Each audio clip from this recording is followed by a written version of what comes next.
a red eye or something? Yes, I do, Johnny. Thank you. By the way, it's Clay. I don't know if you knew that. It's not Johnny. So like Johnny Winters? Johnny Well, Carson. Johnny Carson. Oh, because of the mic, right? Yeah. That's wild. That's wild and wacky stuff. Ugh. Wait, I'm gonna do the great Karnak. Hold on. A sump, a dump, and a chump. Three things that are clay. Ugh. How's that? Let me see if it gets better if I turn some light on here. The overhead light. Wow, you got something behind you. Okay. That's okay. It That looks better? good. Yeah, it looks Okay, great. cool. It looks great. So this is as good as it can get on this end, though. Sorry about that. I can't do any more lighting. Like, remember, what was that? The first Bruce Willis show on TV? I forgot what Moonlighting. Moonlighting. Yeah. That chick, she always had the soft lights on her. Every time it would break away to her face, it would be soft lights. I wish I could do that so I look prettier. So this is my friend Roy, and Roy, for the official record, could you state your full name? Roy Helvenstine Jr. Helvenstine. Do you murder vampires? That's no. Okay, because there's your name sounds like you should be murdering vampires, so like a vampire slayer. And I showed you earlier my Winnie the Pooh cup, right? This is what I drink coffee from, and Jameson. This early in the morning too. I don't mean coffee and Jameson together. I meant it's good. Put ice in it and drink Jameson at night. Okay. Well, if you do it with coffee, that means you have a bottle on your desk at work, right? No. That's that 60s era. So I just made a few notes because I'm old and I forget stuff. And I never really talked to you about this, but I was hoping to. I mean, you're a guitar player and shit. How long have we known each other? Maybe. What's the oldest Chuck Wow days you remember? Geez, that would be. Were you around in 2000? Well, I was here, and but I vaguely remember that time frame. I mean, because I didn't go out a lot because of my rank at the time, so it really kind of hampered me from going out at that time, and partying. You were a baby. I was a first sergeant at that time, so. Oh, that's right. That's right. So to go out and try to party, and then the party would never get started because all the knuckleheads back then. Yeah, the first time I heard somebody call you top or first sergeant after you'd retired, I was like, "What?" If somebody called me top, I'd have to knife hand them. Well, oh yeah, okay, that's an Army thing. So anyways, when I retired in 2004, that's when I got in with. Yes, I got in with Nipolese, and that's where your awesome bass player Chris was in the band at that time. That's right. He calls you the awesome guitar player, so that's perfect. There we go. But yeah, that time frame, 2000, 2004, is when well, actually I got back here in 98, and then I started seeing bands at that time. Yeah. So we got here at the same time. We got here at the same time, and I mean, that's when Helvenstine Jr was playing. Yes. Cry Wolf was playing. I think 8 Ball. They were at. They were still at Fuji's. Yeah. Yeah. So all those bands were playing, and then Zero Faith. All those days. In fact, that's how I got started playing. Was Jason from Zero Faith? He was like, "Hey, I can get you a gig at the Hideaway," which was scary back then. It's like, am I going to get a gig or am I going to get beat up? So I don't know. But yeah, we got here at the same time, which is awesome. I was just curious. We never talked about this. Where'd you grow up in the States? I grew up in Portsmouth, Ohio. So you're a Ohio guy. Nora used to always say that I was from Ohio. I don't know if it's Oregon, but I mean it's got an O on it, right? And if you notice that there's a lot of our circle that comes from that triangle there: Michigan, Indiana, Ohio. Oh yeah, definitely. Dave Ralston, Kentucky, Indiana. Doug is from Michigan. All my relatives are from the UP too, so Upper Peninsula, Michigan. And my dad grew up in Milwaukee, Wisconsin. So everyone around, just a little south of Lake Michigan and all around it, we got it covered. Rob Carlisle is Chuckwa drummer is up in the Upper Peninsula, Michigan right now. There He we lives go. there. Yeah, it's where he was a Minnesota guy. You know, got a face like Ray Liotta, straight out of Minnesota. But anyway, so Ohio, that's cool. Were you there? I mean Ohio gozaimasu. That's good morning. Yeah, right. That's Sorry, right. That's right. I It thought is morning. you're hip to it. So Ohio, yeah. Isn't that a weird rock star thing? I told Nora, I said, hey, I was gonna interview Roy. We talked about it, and I got a text like 6 a.m. I'm up. I was like, he ain't no rock star. I'm up 6 a.m. No, You can't take the Marine out of the guy, can you? No, you can't. No. So, how old were you when you first saw that 6-string hanging in the secondhand store? And was that your story too? No, it wasn't. Actually, probably around 12 years old, started getting into music, but didn't have a guitar. And my sister bought me one for Christmas. And from there, it was on. Game on. What was that first guitar that she bought you? It was some cheap acoustic guitar that had the 20 gauge strings on it that hurt your fingers. and you wondered how could anybody learn how to play guitar, right? Because it hurt, and then to find out there's different gauge strings later on, And I thought it was like working in a ramen shop. You have to sweep the floor for like a year. So you had to play like a rusty, hard guitar for a year to build up your hands, make them strong. But luckily, my next door neighbor, I had his name was Leroy Bradley. And every Friday night, they'd sit around the kitchen table, and we lived in an apartment side by side with paper thin walls, basically. And they would sit around the kitchen table, him and his buddies. One would have a mandolin, one would have a banjo, one had 2 or 3 had guitars. And that's where I, was really getting into music. And, he's the first one that told me, there's different gauge strings. So yeah, and then it took off from there. So what's the first guitar that you saw, you wanted to buy, and you saved up money to buy, or were your parents really wealthy and gave you everything?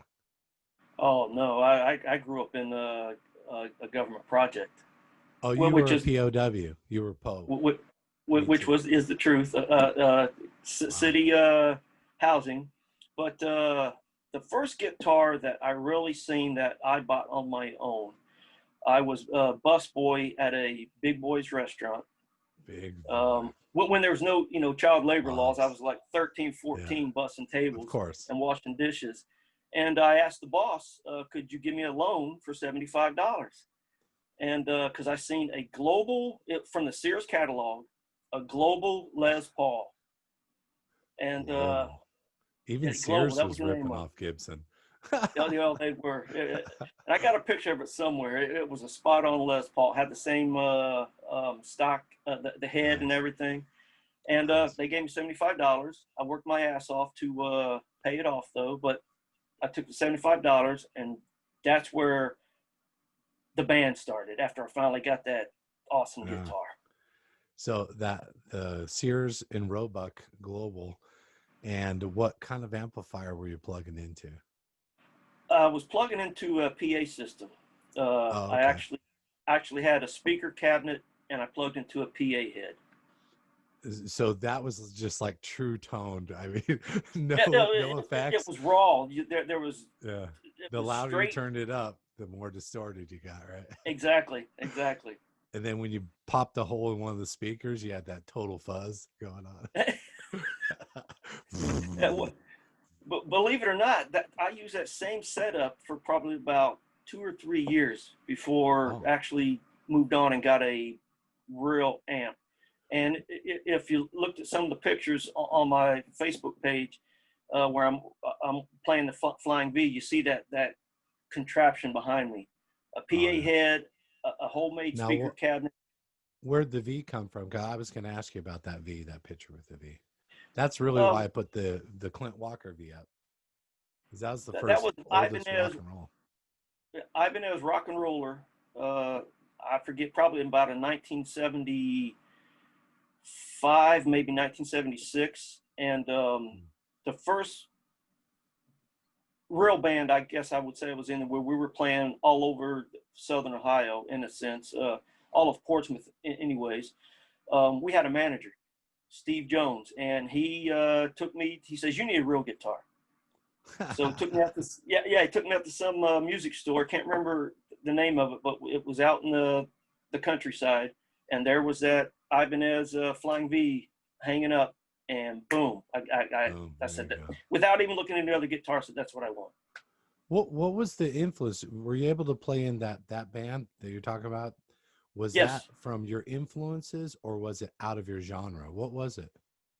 Oh no, that was basically a neighborhood and friends band that we put together, and it was all of our influences What were you covering?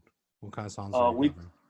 The Babies, Skinnerd, Joe Walsh, Thin Lizzy. Geez, what else did we cover? Black Sabbath. Nice. We had, we did an original or two. Oh, we actually did some Grand Funk. We did some with James Taylor, believe it or not. Grand Funk Railroad. Grand Funk Railroad, and the manager worked at a I don't know what the PC word is today, but he worked at a mental hospital. Oh. That was right above our neighborhood, and we played a few shows there, which was really fun. Amazing that you had a manager. I didn't even know that was possible unless you were like super famous. You had a fucking manager. Holy shit. We had a manager. Did he get money? Did he get paid? I'm sure he did. You know, we got paid because he got his gigs at the Legion, at high school dances, at the Elks Club, at the DeSoto County Fair, at the Rivers Day Fair. We played a lot. That's awesome, man. And so when you what year did you join the Marine Corps? In December of 1980. I joined I walked into the recruiting office on December the 9th and was in boot camp on December the 18th. Wow. And then you retired in what year? 2004. 2004. Yeah, you did. Ooh, what's more? That's more math than I can handle right now. Yeah, I just did 20 in the Army, so that was enough. But I guess if you're a first sergeant, you know, does it say on your ID card retired first sergeant? Were you actually a first sergeant while you were? That's cool. Yes, that's nice. My oldest brother, he's really ugly and he's a Ranger. And he looks like this, but he retired as a first sergeant in that position. So for the Army guys, it's kind of special because for Marine Corps, you got your either first sergeant or your master sergeant. Master sergeant, right? You got one of two routes you got to go. Yeah. So during the time that you were in the Marine Corps, did you have bands too, besides when you were first sergeant? When I first came to Okinawa, I had a couple bands. What year was the first time you were in Okinawa? 1982. 82, back when it was 82. Still cool. Yeah, when it was Wild Wild West. Right. And I played more in Naha than I did in Koza, because Naha was basically everybody went to Koza. I went to Naha where there was more opportunities. It was a better crowd, a lot more Okinawan crowd than American crowd. So I got to know a lot of people down there. But then I found an Air Force band I started playing with. Cool. And then that was about it for Okinawa. I didn't do much after I left Okinawa. Came back to Okinawa, didn't do much other than jam at the house. And then I became first sergeant. I just jammed in the in the office space, right? Well, no, I actually would find out what Marines could play guitar, and we'd always meet down in the motor pool in one of the warehouses down there and jam out. Oh, that's awesome! I bet the acoustics in that is just no reverb needed. No, that's cool, man. But yeah, So you started playing with Nippoli's, and then when did you put together? You put together Liberty Risk, right? Yourself. Yes, I did. Um, You had the best band name ever. So it was the only name I could think of, honestly, when Nippoli's folded, and I said, Liberty Risk, come on, what better name? It was perfect, especially because during that time, it's like, when I first started playing, it was 98, 99, 2000, 2001. There was some trouble, but then after 9/11, things changed downtown a lot. And then every time some Navy guy would be here TDY and rape somebody, then And it was everything always would somebody be off TDY, limits and shut off. Yeah, right. So it sucked. The music scene changed a lot. Remember back in 98, 99 here on the island, in 2000, all the way up till 9/11, most of those clubs didn't have their own sound system. Ray did at the old Seventh Heaven Club, but Fuji's didn't. I think Dennis might have helped Fuji's, but Jason built up Hideaway and helped Don and those guys, and James build up an actual sound system. But back then, you used to carry your shit, and that was rough. I remember the story that Harry told me about that. Remember the big old PA system he had down in the garage? Yeah. That was Clayson Unions, and they used to haul that around. That's what I was told. Yeah. Yeah. So, and that thing had that had the big subwoofers that had 218s in it. Those 18s are so heavy. Holy crap. Yeah, you need that in the garage though. Yeah. and you need you need a 100-watt amp down there too. Yeah, right. Right. That you can only turn up to 2. Oh, you're too loud already. Too loud.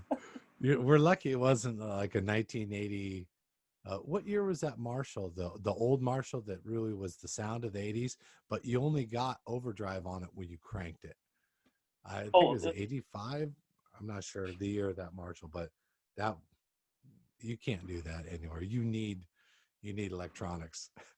Well, when you ask me about my setup, I don't even have an amp anymore, and I have a cabinet, but it's a powered flat response full range cabinet. That it's not an amp, it's just a cabinet that I feed my fractal through. But when I play live anywhere, when we used to play live, I would just go front of house and have monitor feed. I'm carrying guitar in one hand and my fractal in the other hand, and that was my setup. So I don't need to be loud. I let the front of house make me loud. Yeah. You ever have a problem with the monitors coming back through your pickups a little bit? Somebody's probably got to EQ you a little bit. Nope. Nope. Only if I'm getting close for feedback, maybe. That's about it. Okay. Whoa. Yeah. Sometimes you want that, right? Well, let's talk about your guitars, because all right, you had the Flying V, and then you and I both started buying Clint Walker guitars before he went to luthier school. I'm left right here. Before he went to luthier school, I bought this one from him, and then while he was in luthier school, I got the Sugi. Yeah, it's got the burst. Yeah, it's cool, right? It's got the burst buckers in it. Ooh. And I can't play it to make it sound good. Maybe someday you'll play it for me. But before you start buying those guitars, what were you playing? What was your main axe like with Liberty Risk? Well, with Liberty Risk, I had a Jackson custom shop soloist. Do you still have it? And no, I didn't. I sold that thing years ago. That's the one. I don't know if you've seen it. It had the skull on the front of it. Oh wow! Do you have the problem that Doug Esterline has? He fell asleep with the guitar for like 2 minutes. I used to. Doug knows he has I really a problem. did. But I finally came to the. I finally figured out what I like, and I'm sticking with it. And I slap myself when I think about buying something new. Well, you had the Jackson. Do you have any guitar that you had before you started buying Clint Walker guitars? What do you got? The two that I have, well, I probably had them about the same time. I got the two Edward Les Pauls and the two Clint Walker guitars, and that, other than my acoustic, that's all I have now. I like Edwards. Edwards makes I think they have a Korean version too, but they're the Edwards. I think Ray had an SG, which was nice, and they make really good guitars. Oh, there you go. That looks good. This right here, Edwards Les Edwards, Paul. For the price point, good. the price point and the quality, I'll match it up against an actual Les Paul any day. Well, it's still over $1,000. It's probably $1,000 at least, the Edwards, because Edwards doesn't make crap. They have what's their junior? Bacchus, is it? They have a junior line. I forget what their company is. And it's they come from ESP. It's offshoots of the ESP brand. So you got Edwards, you've got they got Navigator, ESP. Bacchus. Oh, that's right. LTD from ESP is the Korean version, right? And LTDs are, I used to have about 2 or 3 of those, but I finally settled on Edwards. And that's nice. That's the Sunburst. It's not Tobacco Burst, is it? This is a Honey Burst. Honey Burst, nice. And I like the flame on it. The flame on it looks pretty good. Oh yeah, it's a great flame. And I had Ono-san, Okinawa's #1 luthier, if you ask me. That does he did a setup on it. Put me you can see it right there. What is that? Do you change from single to double, or what is Yeah, that's right. I can change it to a single coil pickup. Pretty cool. I like that. What's your other Edwards? Yeah, you really need a sexy assistant to be handing you guitar. I know. That's cherry, nice. Black cherry. Oh, that's awesome. That looks beautiful. And I changed all the hardware out. Everything's black on it, basically. I got the black knobs, and then and that's straight up. That's straight up humbucker, right? So all my pickups that I use are Motor City pickups. These are the a guy out of Detroit hand winds all these pickups, custom made. These are these are called Afoyu.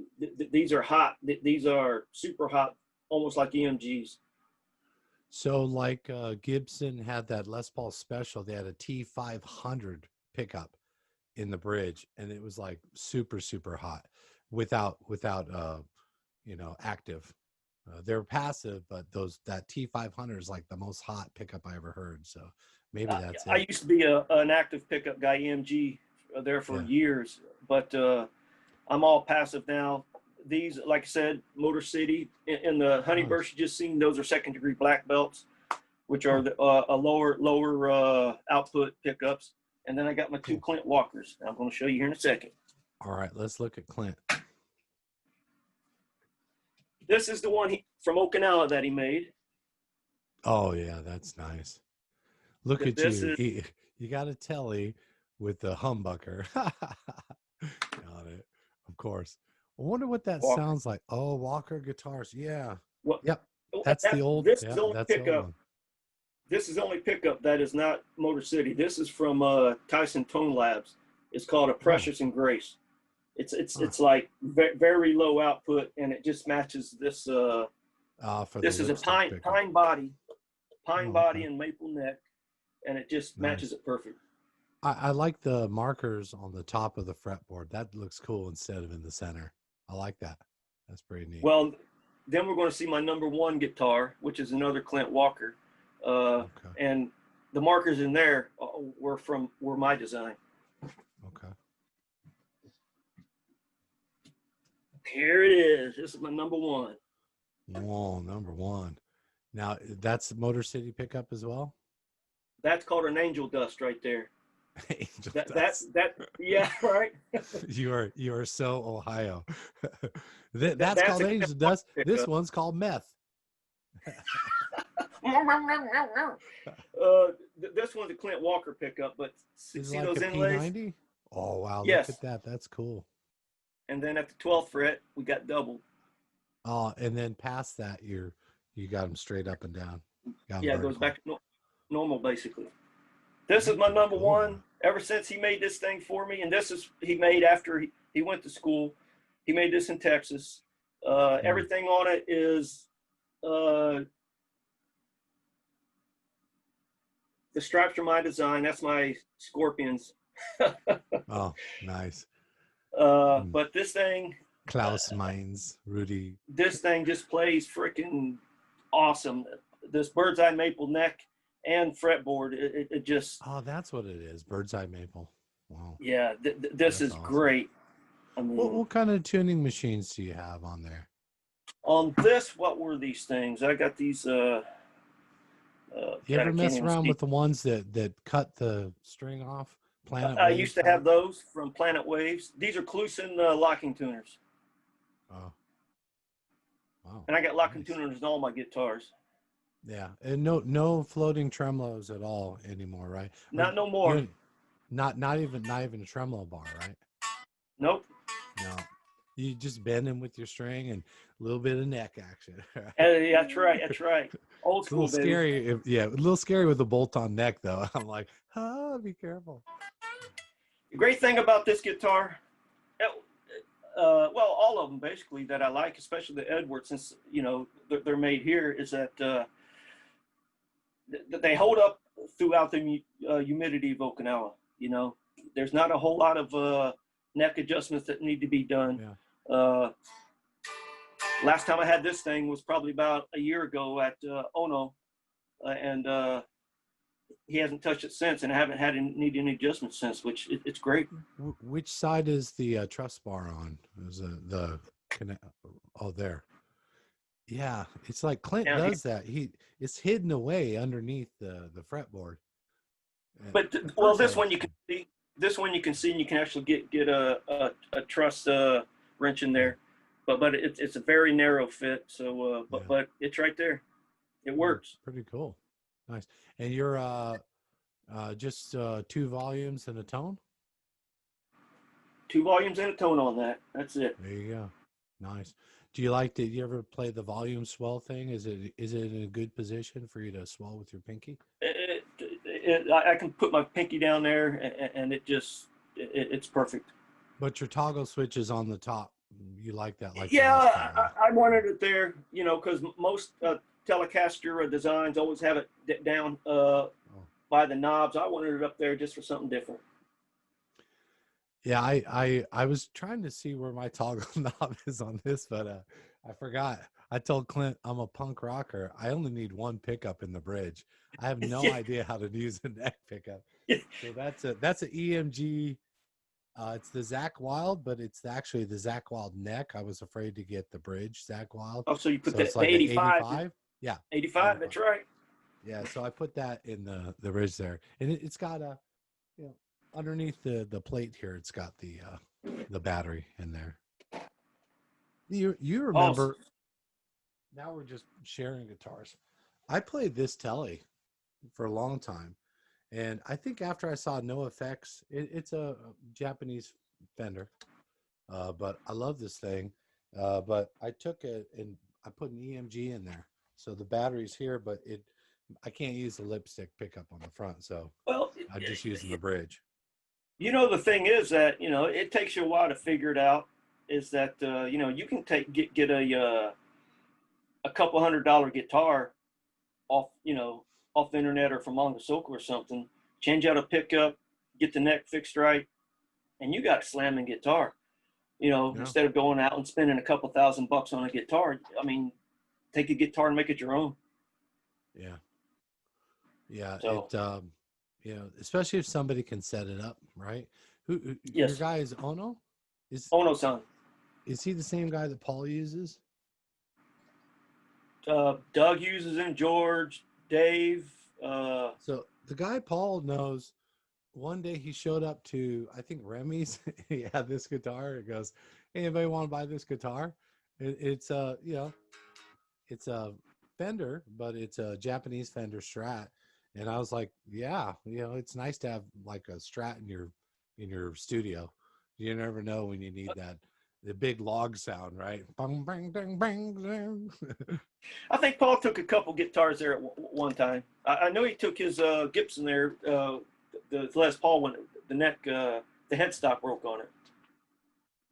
What are your For your electrics, what's your main? Are you a 10 through 46 guy, or are you a little thicker gauge on the top? Here's what I use. Sponsored by Diodario. That's right. Sponsored by Gibson. You might get some money for this.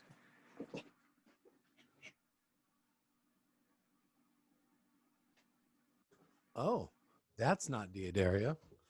SIT. SIT. Power wound nickel, 10 through 46. Yep. Clay Sump, sponsored by Diodario. Don't ask me to spell Diodario. I used to I be can a spell Dean SIT. Yeah, well, yeah. I used to be an SIT guy, Dean Markley guy. Went to Diodario for a while. Tried the Ernie Balls, but I used these years ago, and then I finally found that Soundhouse stocks them, and that's all I buy now. What is Soundhouse? It's like the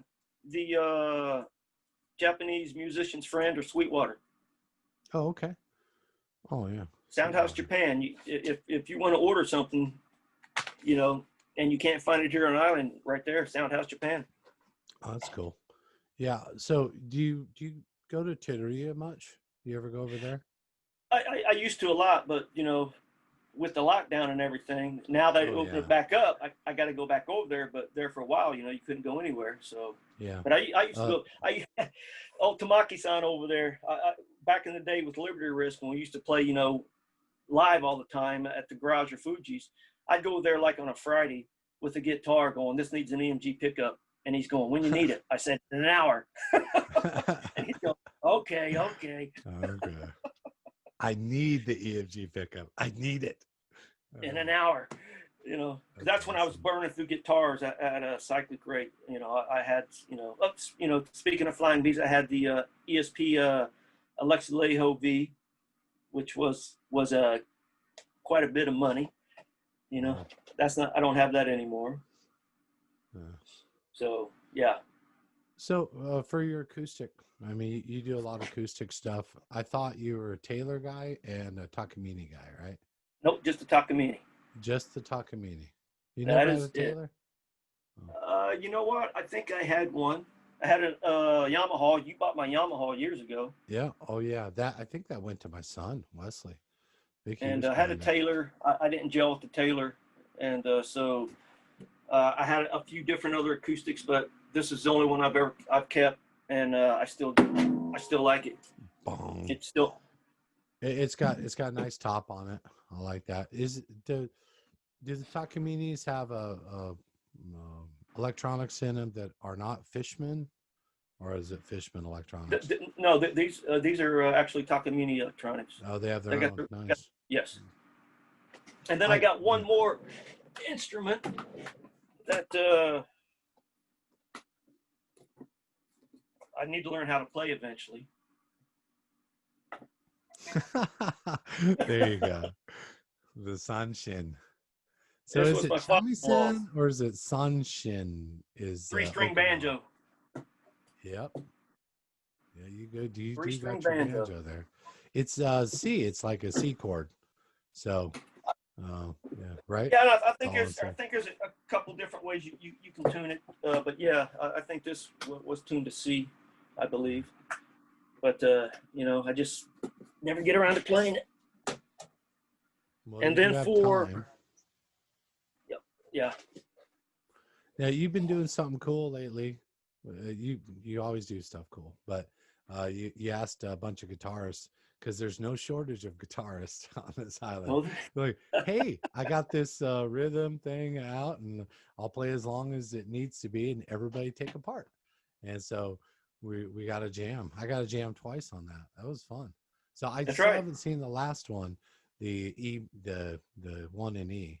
Right, the blues. So we got the one in E minor and we got the one in G. That I'm still waiting on a few other guitarists to submit their stuff, so I can put it all together. I was trying to tell you that you don't play blues in G, and then I remembered you shook me all night long. That even Angus Young was like, "It's not really good for G." That's a British accent. Sorry, can't do all that. Sound like Ringo or something. Right, Ringo. It's John too. Let's keep Ringo out of the band. Ringo's not even the second best drummer in the Beatles. Is Ringo the best? No, that was John's comment. Was just, is Ringo the best drummer in the world? He's not even the best drummer in the Beatles. So, anyways, that's cool, man. Yeah, I just wanted to chat with you a little bit. Before we forget, let me see if I can get it. You see it? Oh, that's your. Oh, that's a recorder. No, what is that? No, is that your rig setup? That's my rig. That's an amp. What is it? That's the Fractal FM3. Fractal, is that the name of the name of the company? Yes. Fractal. You saw Dave Ralston's. Dave has that little bitty amp. It's like this big, but it's like 200 watts. You saw the Dave Ralston interview? So he downsized too. So that thing you just plug into the house and you're straight into the house. And if I want to plug into the effects loop of an amp, just so I can get the power section and use their cabinet, I can, because it's got 2 different outputs on it. Oh, cool. And then it's got 2 different volumes as well. It's got pedal board. Do you have a volume and a wah on it, or do you have that separate? There's an effects pedal that's off to the side that I plug straight in, and there's my wah pedal. Oh, okay. Well, what are, like, out of guitar players, who's your biggest influence that you think you sound like or you try to emulate? That's a good question, because I'm an Ace Frehley fan, big time. Wow. I mean, nice. That's what got the neighborhood band started, was Kiss. Right. Basically. Right. But the guitar player that I got more of my chops from and more of my my style from, I think, is Scott Gorham from Thin Lizzy. Oh, wow. That's awesome. Yeah. I was a big Thin Lizzy fan, still am. Still have this from years ago. Oh man, look at that. So, okay. And speaking of, I still got this. I got to show you. There we go. Oh, look at that. That's Ace's album. That's right. Did he have was Shock Me on that, or was Shock Me on another album? That was on the Love Gun album, the actual Kiss album. Love Gun. Oh, actual Kiss album. What about his song about New York? A lot of people, I tell them, no, that's New York really, Groove. man. New York Groove. Is that was on his album? No, that was on the Dynasty album. Oh, Dynasty album. So he was doing his songs and singing them on those. Yeah. That Back in the New York Groove. I think I showed it to Brian. He's like, I've never heard that. I go, yeah, man, Back in the New York Groove. I'm back. It almost I think sounds Clint like was actually talking about covering that song. Yeah. Shock me, make me feel better. Put on your black sweater. What? He rhymed. I'm like, you don't have to rhyme, man. Put on your black sweater. Right? Isn't that the words? I think so. Now I'm gonna have to listen to it again. Back in the years when like even ZZ Top has a line about a girl with a tight sweater. I mean, that's what got guys going back then. A sweater. A freaking sweater that was tight. Oh, Dear Guitar Hero. Who's that by? This is by the magazine Guitar World. And I'm actually in here. What? I asked a question years ago, and I didn't even know. I must have did it in a drunken state, because a friend sent this to me a few months back. Says you're famous. You're not famous like Steve Martin was in The Jerk, getting his name in the phone book. That's right. You actually read the question. But he says you're famous, and let me see if I can find it here. See that real close. See if you can see the name that pops up. If you keep moving it, I can see it way better. Yeah, okay. I'm just trying. Oh, it's about Ace Frehley. Yeah. Look at that. Sure enough. Yeah. Oh, the snake. Oh my God. Were you Roy the Snake? That that was my name, my nickname throughout the Marine Corps. Oh, okay. I got that in 1981 at Camp Pendleton, and it stuck with me for 20 plus years. Wow. And then when I joined Nepalese, Maggie says, "What's your name?" And I said, "Well, everybody calls me Snake." Well, we're not going to call you that. Yeah. How about Roy? Okay. So it came full circle back to Roy. Like for me, everybody calls me Clegula. No. Call you what? Clegula. Hail Clegula. Or Claymax. I don't know.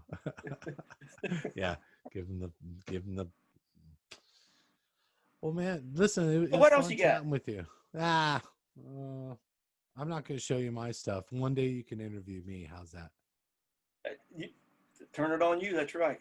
We'll do turnabout, and only for my gear, not for my personal life, because it's in shambles. I'm a train wreck. No. You sure you are. Looks like it. No, it's fun. Ever since COVID, I was like, oh, I don't have to go out to play. I can still play with my friends and talk to them. So. Well, that was the whole idea behind this jam session. It kind of started with trying to put a video together with the band Liberty Risk, and then Scotty, his band Scotty Doesn't Know, put one out, and I said, yeah, got to get more of those going, and that's where I come up with the jam session. That worked. Yeah, I was doing. We just finished recording Okinawa Dream, and it just took me a long time to put it together, and so. Especially after I found out how to do it, which was, how does everybody jam at the same time? Oh, you can't. The time delay would just screw up anybody. So, after I found out how to do that, it was like, oh, this works, You could do a music video and everybody record their parts separately. Yeah. About the vampires or something? What was the name of it? That's Dust Till Dawn. I did that for Halloween. I wrote that song like about 6 years ago, but before Jesse left, he had laid down some drum tracks for 3 songs that I wanted to do. And so I still had it. And I got Chris at the last minute. He was going, come on, man. It's almost Halloween. Let's get that song out. Let's get it on the street. So it was fun. And it worked. It's what if you're the house band in that bar full of vampires? How much fun would that be? As long as they don't make you a vampire. So yeah. Thanks, cool. Man. Yeah. Hey, we'll chat again sometime, and I look forward to seeing the next iteration of the jamming. So I especially want to see how I look, because I care about that in the video. So hope you make me look good, if you could. Do some good effects and lighting on there. No worries. Soft lighting, like in moonlighting. Lighting. I forget her name. I'll figure it out. Let me write that down. Soft lighting on clay. Well, thanks, Roy. I appreciate talking to you. Sometime let's do this again, and you can interview me. I do have a lot of guitars I shouldn't have, because I don't know how to play them. So we'll see. All right, thanks, brother. I'm gonna man. unrecord. Appreciate it. Have a really good look for this recording stop thing. So we'll do the stop.